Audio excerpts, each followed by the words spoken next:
Assalamualaikum warahmatullahi wabarakatuh. Perkenalkan, nama saya Rizky Amandan, PM 2022 44500 dari Program Studi Teknik Industri Fakultas Teknik dan Ilmu Komputer Universitas Indah-Prasta PGRI. Pada kesempatan kali ini saya akan menghitung scorable menggunakan software ErgoVelo. Di sini ada perhitungan neck, trunk, and leg, di mana neck atau leher dapat dilihat pada gambar berikut.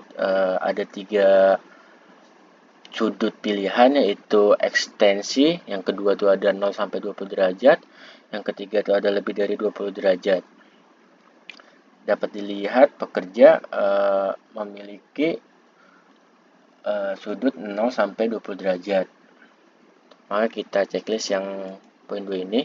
Terus ada tambahan jika pekerja memiringkan atau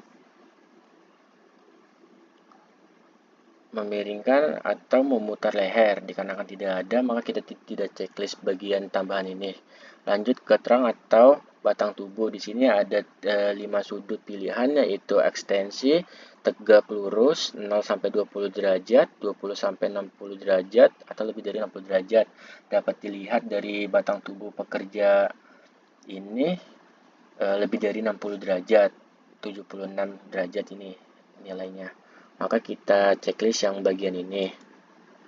Dapat tambahan jika pekerja batang tubuhnya memutar atau miring ke samping. Dikarenakan tidak ada yang memutar atau miring ke samping, maka tidak kita checklist. Lanjut ke bagian batang tubuh. Lanjut ke bagian kaki atau leg. Di sini ada tumpuan 2 kaki, ada tumpuan 1 kaki. Dapat dilihat pada pekerja memiliki tumpuan 2 kaki, maka kita checklist yang ini. Dan ada tambahan jika pekerja memiliki sudut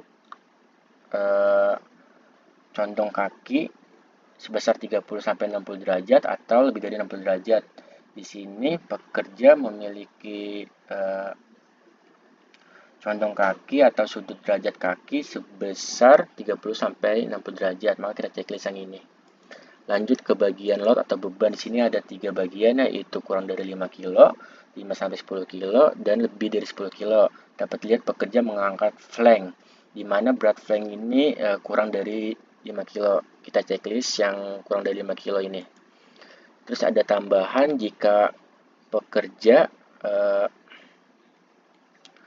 tidak terdapat kondisi berupa hentakan atau peningkatan gaya secara cepat karena beban yang tidak terlalu berat, jadi tidak ada yang dilakukan secara cepat. Lanjut ke penilaian upper arm, lower arm, dan wrist. Di sini ada upper arm atau lengan atas, ada 5 sudut bagian, yaitu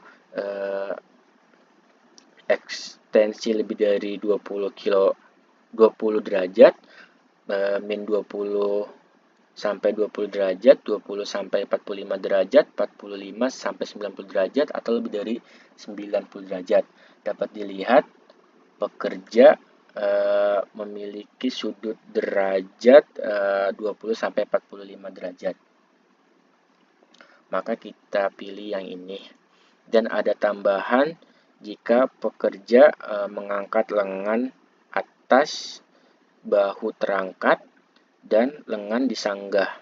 Di sini karena tidak ada sanggahan, terus bahu tidak terangkat, terus lengan atas tidak terangkat, maka kita tidak milih ini, tidak centang ini.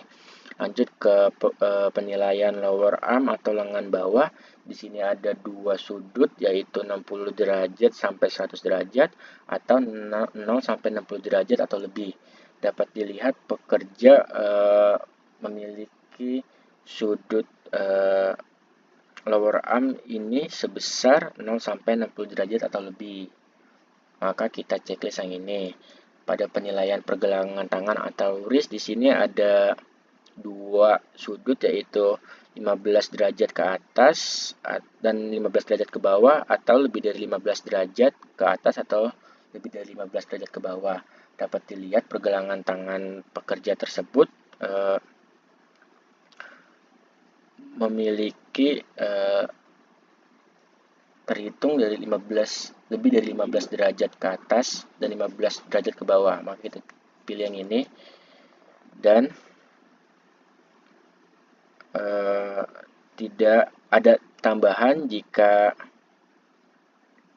pergelangan tangan bengkok. Dikarenakan pergelangan tangan tidak bengkok, maka kita tidak checklist. Untuk yang kompling atau